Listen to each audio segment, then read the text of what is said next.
were already working in the QGIS software. So as we know that QGIS is a free and open source software, and it has various plugins. It has a very good user interface.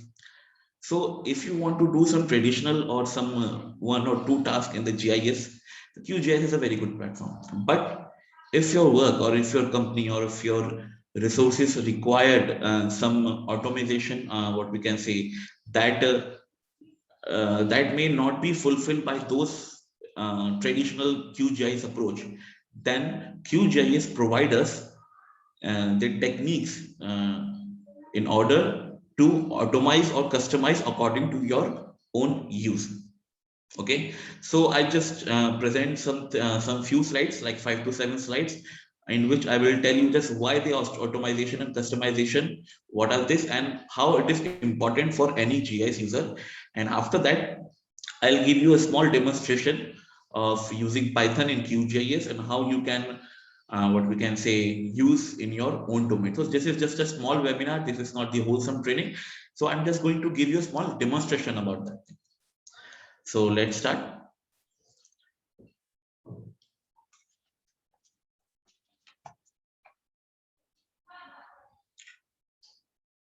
I think my screen has been hanged, so please be patient for a few seconds.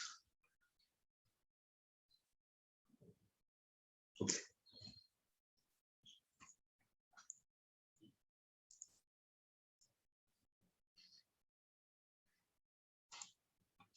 So the first of all thing is that what is the need of free and open source technologies in GIS? As we know that there are various platforms are available, the GIS based platform are available in the market like Esri, GIS, and various others.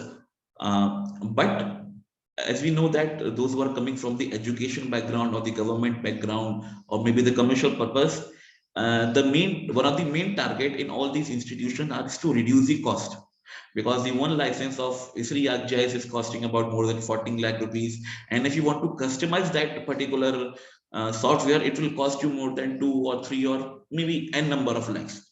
So if you're working in any education department, government department, industry department, you need to cut short your expenses. So what is the best way to cut short your expenses is to switch over to any free and open source technologies that are available in the market. And there are n number of technologies that are freely available to the user. Any user can be used, any user can use those services for education and research purposes, and there are some restriction for the commercial purposes. But as I told you that all of the GIS based platform like major GIS platform like QGIS and Esri ArcGIS are totally Python based, and Python is a free and open source library.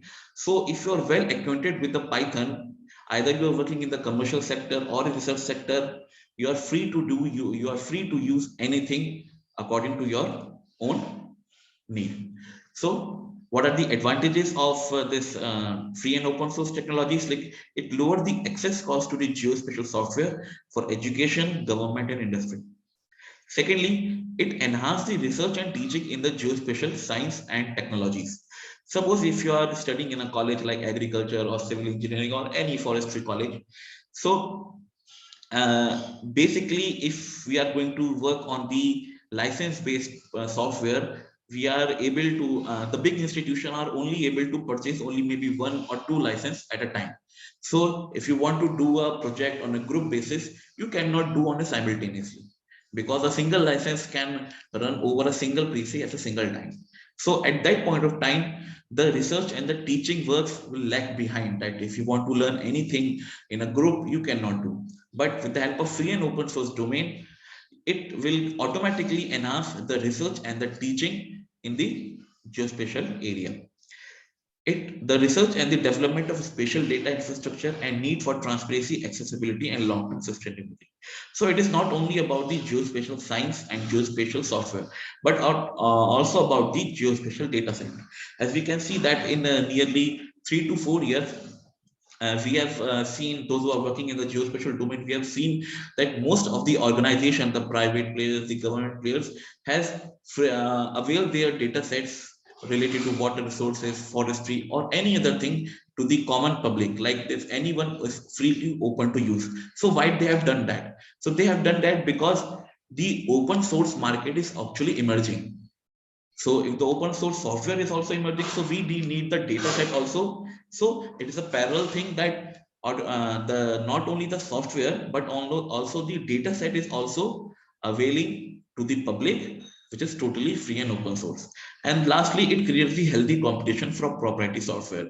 We have seen that in the last 5 years that whenever the QGIS releases a new version with some new uh, plugins or some new adjustment on the parallelly the ISRI ArcGIS releases its own advanced version, because it creates a competition between amongst the companies of the proprietary and the open source software. So one of the free and open source software that are available in the market is the QGIS. So I think everybody knows about the QGIS. There is Quantum GIS. So these are some salient features. Like it is a desktop based application. It is very user friendly. It can work directly with the many format like shapefile. So initially shapefile was a proprietary format of ISRI, but now it is an open source format. And WMS layer, like most of the organization provide their data set either in the WMS or WFS share. And those who are working on the WebGIS, they don't know about the PostGIS. And those who are working on the Python based what we can say GIS, they will know about the GIDAL and GRAPH. So QGIS support all these stuffs. It can work in any platform like Windows, Mac, Linux. It is freely available for use and the distribution. There are n number of plugins available. Like we have used the plugins in the Firefox or this Microsoft Edge. Then it allows the many type of spatial analysis. We can also visualize the things in the 3D analysis. And there are n number of things like statistical analysis, georeferencing. And another, there is a software known as GRAPH. So it will all integrate the GRAPH software tools in its QGIS environment. And there are n numbers of things which are supported by the QGIS. So QGIS is a free and open source software. So if you want to work in the GIS domain, and if you're not really very acquainted with the QGIS, so it's my recommendation that please install the QGIS and start working in the QGIS domain. And once you have a basic understanding of GIS and the QGIS, the next step will be to customize and automate your work in the QGIS alone. So now the thing is scripting GIS. So what is basically actually scripting is, so I think everybody knows that scripting is nothing but the writing a program to interact with the computer. Like scripting languages enable the automation, batch processing, advanced analysis, spatial dynamic modeling. Like if you want to work maybe if you want to interact with two software like QGIS and any hydrological model like SWOT model. So what you will do, you will just create your data set in the QGIS or any GIS software, and you will bring that data set into the SWOT model. But now some open source people, some good developers, what have they done? They've created a plugin of QGIS. They've plug in a SWOT model in the QGIS itself, so the user don't have to switch from one place to another place. Okay, so if the plugins is not available, that doesn't mean that you cannot do it. If you have a basic understanding of scripting, you can directly interact with your computer, with your different software to interact amongst themselves. So this can be possible with the help of scripting. Then their high level scripting languages are easy, that those who are from non-programming background, there is a what we can say fear that programming language can only be understood by the computer science people. So no, that is not the true thing. I myself as a civil engineer, and presently I can say that I am not very good at programming, but I can solve my own issues, which day-to-day issues in the geospatial science with the help of scripting. So if you want to learn some programming language, you can start with the Python, then we have R, Java, C++, and there are n number of high-level languages which could be used directly or indirectly with the GIS domain. So the very first question will arise in our mind, that why should we learn scripting when our basic task is completing in the traditional GIS software? So why should we learn that?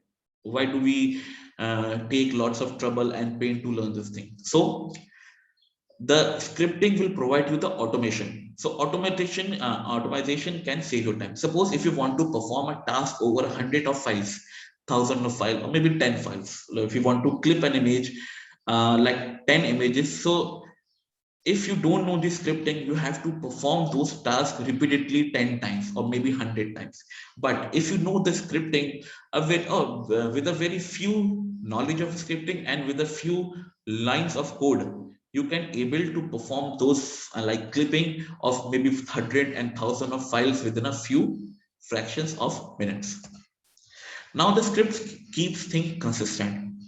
Now if you want to work, if you want to do a similar kind of task repeatedly on the daily basis or on the weekly basis, so what you will do, you will again do the setup from initial stage to large stage, and it will cost you the more amount of time each and every day or each and every interval. But if you write a script, once if you write a script, then you can save your lot of time, because the script is keep your things the consistent in a continuous flow. The next thing is the knowledge is portable. So suppose if you want to transfer your knowledge, if you have performed some spatial analysis like zonal statistics in the GIS, and if you want to convey this task to some another person in your company or in students, so what you will do, you just take these screenshots, or you just share your screen that please click on this side, click on that button. But if you write a simple script of 3 or 4 lines, and if both the person knows little about the scripting, you just need to share your script to that person, and the things will be done automatically without any sharing of screenshot, video lectures, and any other thing. So the knowledge with the scripting is very much portable. As I say, it is not as difficult as you think. Initially it will look like that is a very tedious task, but um, frankly, I say that it is one of the, once you learn a basic thing about any programming language, it will become one of your basic and easy tasks. It is just like a driving thing. Once before learning driving, you will have a hesitation, you will have some fear, but once you learn the driving, you will start loving it. So programming is just like the same thing. You can start with the Python, you can start with the R or any other programming language. And lastly, if you don't learn this skill now, someone else will. So we note that in the geospatial domain, the market is emerging day by day, and their demanding is like they need an all-rounder, those who know the geospatial analyst and those who know the scripting. They want the people who knows both the thing, because if you know only the programming, the computer science thing, you are just a developer, you are not a geospatial analyst. And if you know only about the click and drag thing in the GIS software, so you're just a computer operator. You're not an engineer or a special analyst. So if you want to work, if you want to immerse yourself in the market, in the needing skills, that you need to learn these skills, the advanced skill, which are demanding in days. So what are the things which you can do in the QGIS using Python? So there's a number of things. I'm just highlighting the few, like you can perform analysis from Python console, that you don't have to, every time you have to click and drag the things. You have, with the help of programming, you can perform analysis just by the console. You can automate your task when the QGIS starts. Suppose if you want to do a specific thing whenever you start your QGIS, so it can be done with the help of Python only. You can write custom expression and actions, what we can say. If you want to perform zonal statistics, sorry, if you want to, if I say an example, if you want to perform a clipping and then mosaicing. So what you will do, you will again have to do the two tasks separately. That first you have to clip that raster file and you have to mosaic. But if it you can customize these expression and make it as a single action. Then you can create a new processing algorithm that, as you have seen in the ArcGIS and QGIS, there are n number of algorithms, but it may not be possible that it fulfill your own requirement. So you can always create your new own processing algorithms. You can develop the plugins, like as you have seen, those who are working in the QGIS, that there are plenty of plugins available in the QGIS domain. So how the plugin has been developed? This plugin has been developed on the Python based environment by some open source developers, which they have availed their plugins to the public. You can also create a standalone application with the help of this QGIS Python, and also you can import any other Python library. So those who are working on very basic knowledge of Python, they also know that Python has a huge number of libraries. Using that library, you can solve your n number of purposes. So with the help of this Python QGIS console, you can import any other third-party library also. So this is just a small presentation. So now I'm going to give you a small glimpse that how this scripting in Python and the QGIS will help you in regularization or the customization of your task. So this is just a small glimpse. I'm not going to tell you the detail about the codes and this thing because it will take more time. I'm just going to display a small demonstration about that. Okay. So this is our QGIS.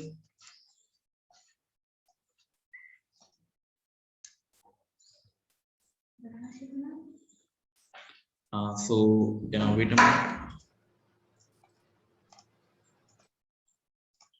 Okay.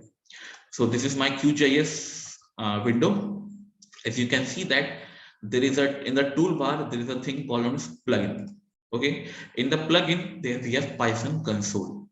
So when you click this, a Python console will open in this. Okay, so here this is the code writing, that if you want to write any special command or special code, you just write uh, like I want to print a single, sorry,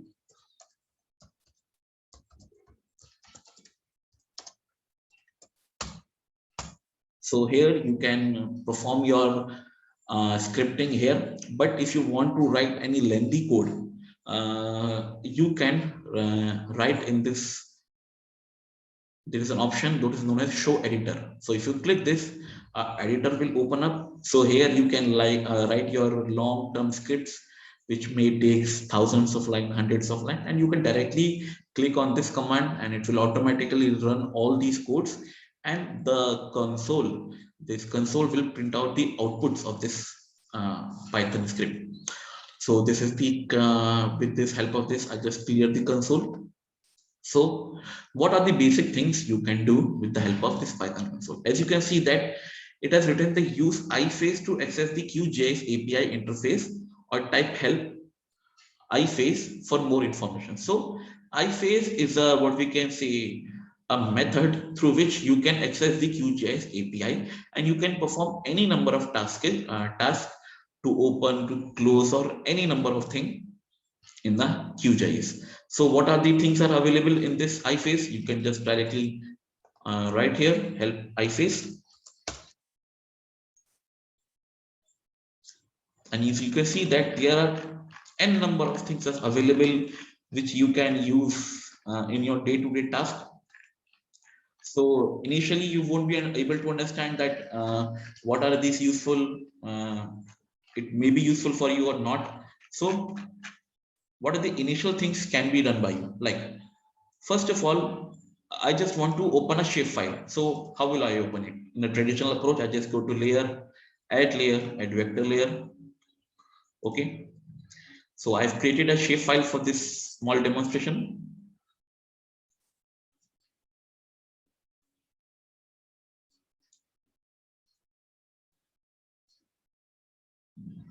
So this is my shapefile, that is IDW SHP. I just open it.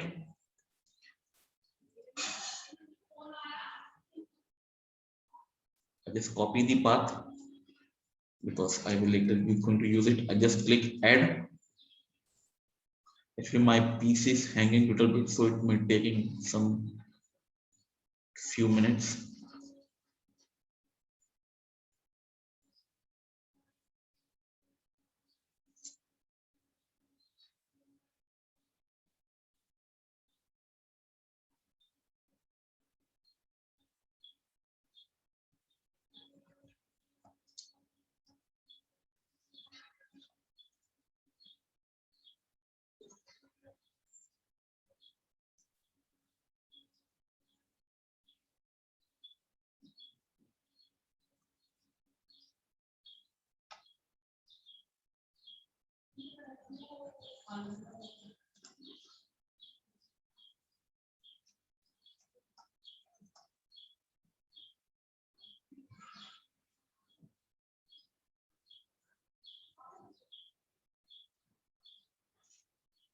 Sorry for the inconvenience. My QGIS has been crashed.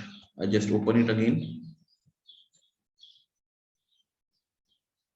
This is the traditional approach to open any GIS layer. So what I've done, I just click on the layer, add layer, and any vector or raster layer. So presently I have this data set, that is the IDW. This is the point file, as you can see.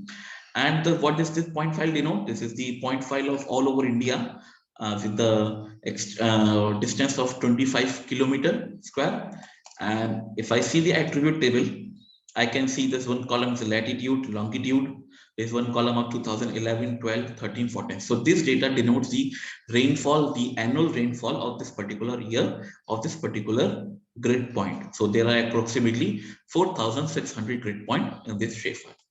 Okay, so basically this is the traditional approach to open the open any shapefile. But if you want to automate your task, or if you want to automate this opening of file, it's a very basic thing. So what you can do, you can just simply, I just first copy the code, like I just define my path, like my shapefile is stored in this file, this is known as the shape.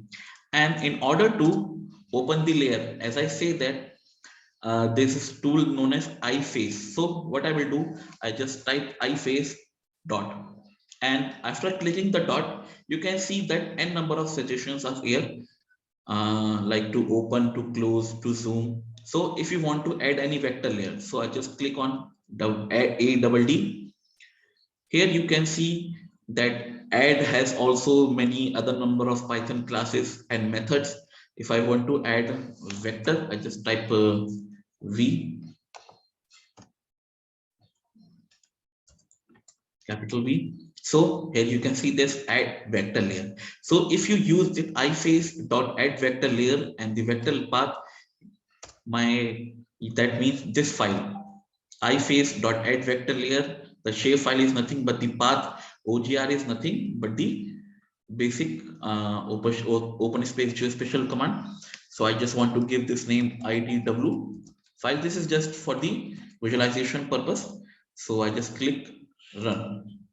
As you can see that my code has been executed, and my what we can say, my file has been added in the layer panel, and you can visualize it directly. So this is how you can customize your thing. Very basic thing, like simply opening a file. Okay, suppose if you want to zoom a file, I just lost my zoom, I don't know where my file existed. So what you can do, you just write iFace dot zoom.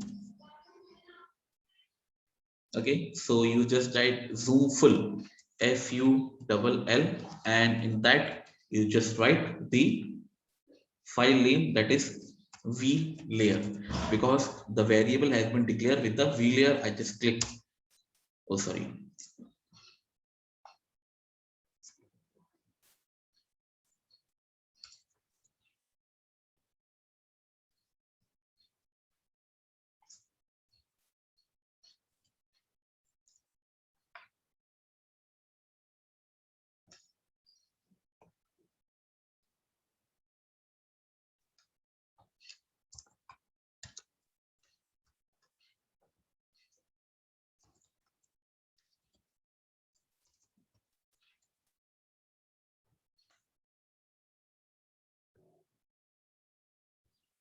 I think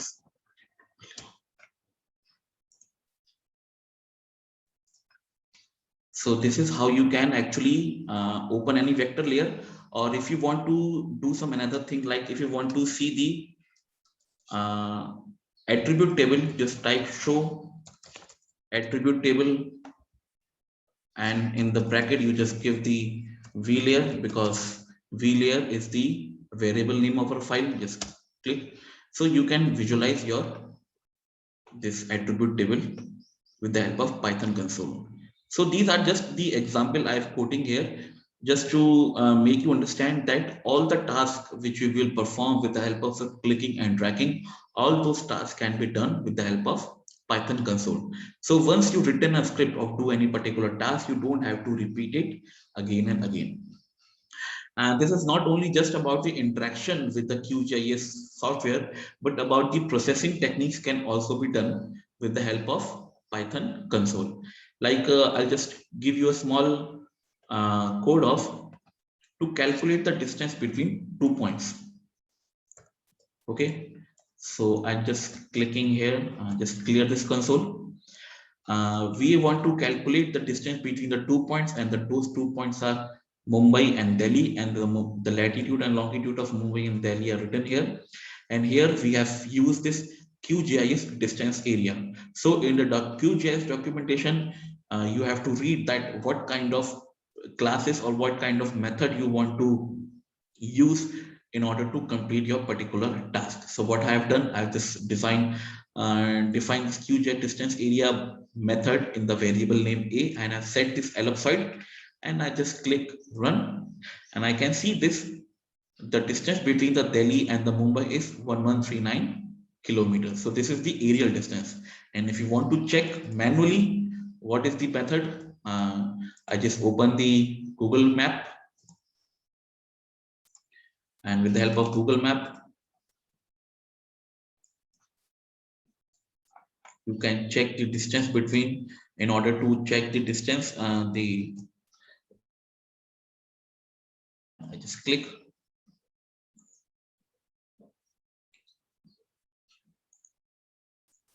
kilometer. Here the distance is approximately 1160, which is equal to this 1100 square kilometer. Sorry, kilometer. So this is the basic task. If you want to perform this kind of analysis in n number of time, you have to just provide this code, or just write this code, and you can customize your task. So this is just about the task which may not be useful for you for some purposes. There are various tasks which you will perform. Like I providing this file, I've used this file to perform the task. Suppose this is as you have seen that in the attribute table, we have seen the latitude, longitude, and the different years of rainfall. My task is to perform calculate the maps, or create the interpolation map of all these years, 2011, 12, 13, 14, and clip that map with the help of India shapefile. So what will be the traditional approach? What I will do generally, I just search for IDW command or any other interpolation command, and I will provide my what we can say the attribute field, and I will give some extent or all other things,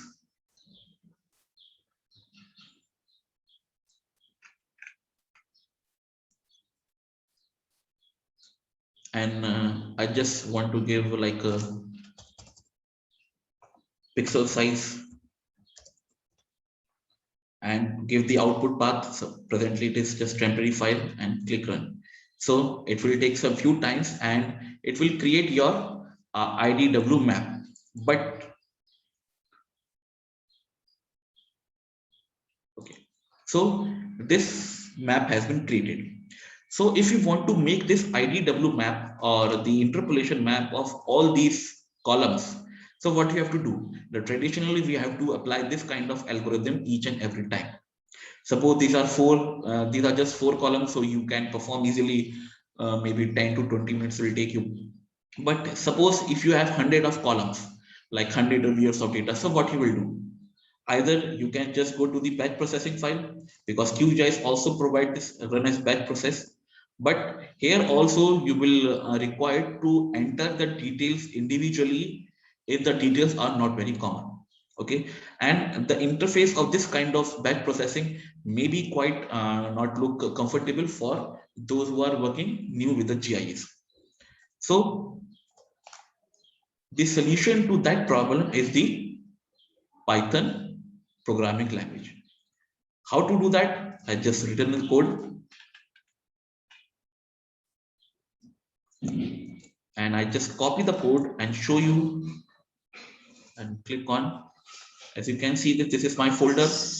This is the empty, only the shapefile are there. I just paste my code here. It will take some few seconds, or few minutes. And on the right hand side, I'll just see that my file has been created like 2011 IDW, and if I wait for more than 1 minute, all the 4 IDW files, or it maybe can be n number of files, will be created automatically. Just wait for few seconds.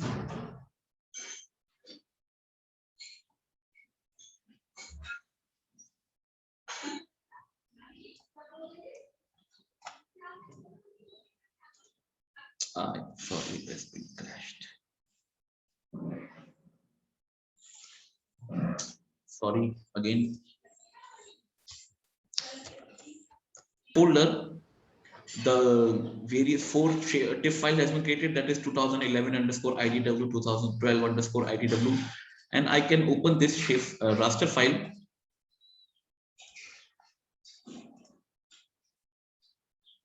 So these are the 4 files which has been developed now, like 11:45 p.m. Okay, so as you can see that all the interpolation map of all the columns of this file, like this presently this column file has 6 columns, but I want to get the interpolation map of only these 4 columns. So what I have done, I just created a script accordingly, and for the time being, just to take less time, I just increase the pixel size, and now I can see that 4 maps has been created.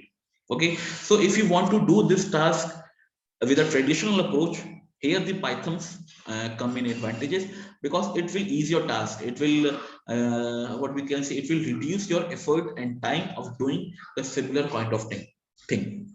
Now, like in the next step, if you want to clip this what we can say raster file onto only India shape file, you can do that analysis also. So just I just add one shape file of India.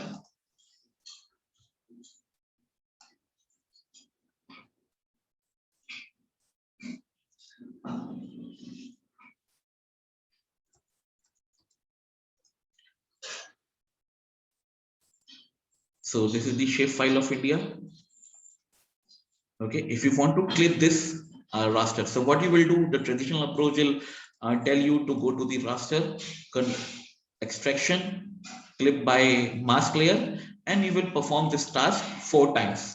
Or if there are n number of, maybe 10 number of maps, so you will perform the task 10 times. But with the help of Python, I just remove the script and copy my another script.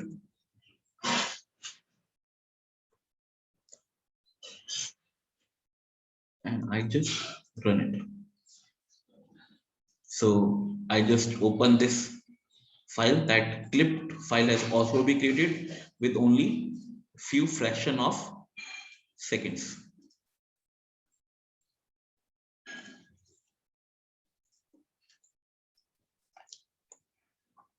This 4 clip file has been added. I just open it and I just uncheck all these data set.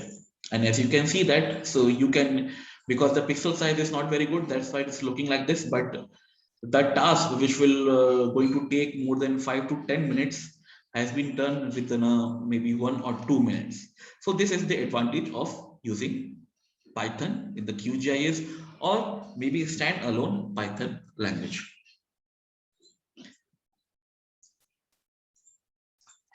So these are some basic tasks which I'm going to tell you, which as I've told you, this is for the demonstration purposes. But if you want to go deep, all the processing algorithms that are available, like this is the processing toolbox, all the tasks that are available can be done with the help of Python. As you can see that when I align over any, what we can say, suppose any raster creation file, or just say IDW.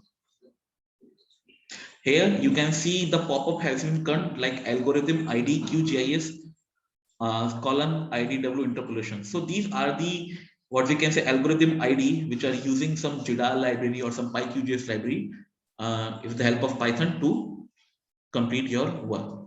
So these are some traditional tasks which you can perform with the help of Python in the QGIS. Now, if you want to some tasks which require some external library, like Vikrant has told about the Google Earth Engine. Okay, so traditionally the Google Earth Engine library will not be available with the help of, when you're installing QGIS, but you can install the QGIS library, and if you want to import this, sorry, QGIS, I'm sorry, Earth Engine library, and if you want this import to Earth Engine library, just in order to check that Earth Engine library is available or not, I just click import EE and see no error has been come up. So that means if I support type import triple E, so error has been come up that no module name triple E has been found because there is no library has been installed in this QGIS with the name triple E. But when you're working in the Google Earth Engine, you know that the library is comes with the import E and there is no error. That means you are okay to work with the Google Earth Engine in the QGIS environment. So I just written a small code of opening a Landsat image. I just type here and I can see that two libraries have been put and I just click run. If your internet is working, because Earth Engine is directly connecting you with this library is directly connecting you with the Earth Engine dataset. It is giving them a warning that a new dataset has been available. So you can see that I can easily visualize the Landsat 8 of a particular San Francisco area, both in the Landsat false color, original color in my panel. So if you want to do perform basic analysis of Earth Engine and you don't want to go to the JavaScript and you don't want to install some Python ideally, you can also perform this kind of task with the help of this QGIS Earth Engine Python library. And not only that, I think those who are working in the Python maybe heard about the Python GeoPandas. So when you're installing the QGIS, the GeoPandas library will not be installed automatically. But as I told you that you can install any number of Python library in the QGIS console. Like in the morning itself, I have installed this. If this is the process of installing this another third-party library, and I just want to check this import GeoPandas, the library has been successfully installed. So if you want to perform any analysis over this, those who have basic knowledge of GeoPandas, they will know that in order to use GeoPandas, you have to first install any Python ideally like Jupyter, Spider, or PyCharm. But if you're having QGIS in your computer, you don't need to install any other Python library, other Python ideally, and you can start working in this QGIS environment only. So that's it from my side. So this is just to give you a small glimpse of what the task can you do with the help of Python and the QGIS. So those who are still wondering that why should I learn the Python when we are doing the similar kind of stuff in the QGIS main window.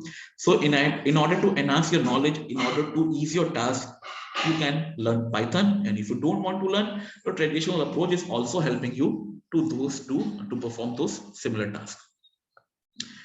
So that is Vikrant. Sorry for the delay that it has been